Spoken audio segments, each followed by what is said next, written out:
Okay, last exam, exam 3, question 1, asks to explain the 4 variables that can affect the concentration of a hormone in blood and how exercise can affect these variables.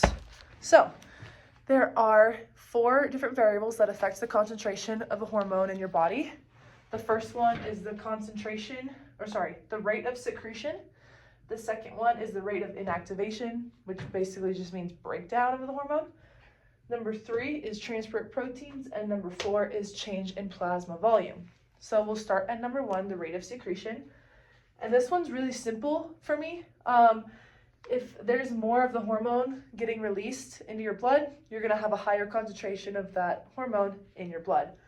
So for example, if let's say you have higher blood glucose, which occurs like after you eat, and that sends a stimulatory response to your pancreas to release insulin, and insulin just takes the glucose, takes it out of the blood and into the liver and the muscle to be used later or to be stored, and then that lowers your blood glucose back down to the level it was before you ate.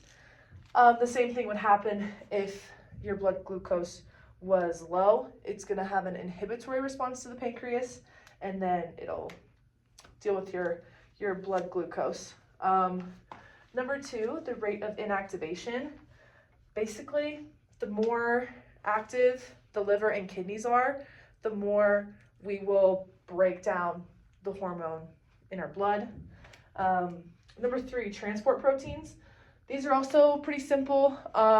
Some hormones, they need transport proteins to go anywhere in the body. I kind of picture it as like a parent holding the toddler. We talked about it in a couple of other chapters. But most hormones can go by themselves, but thyroid hormones, they do need the parent holding their hand. But if you increase the quantity, capacity, and affinity of a hormone, quantity just being like how many transport proteins, the quantity of them, the capacity, so how much hormones each protein can carry, and the affinity is like the attraction of the hormone.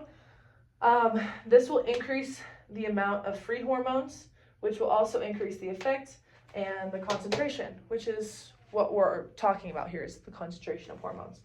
And then number 4, your change in plasma volume.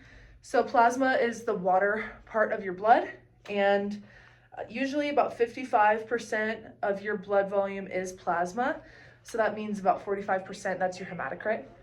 But as this changes, as your plasma volume decreases, it increases your hormone concentration.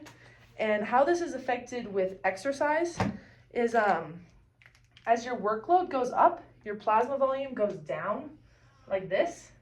And this is because your body is taking the water out of your plasma and using it for exercise.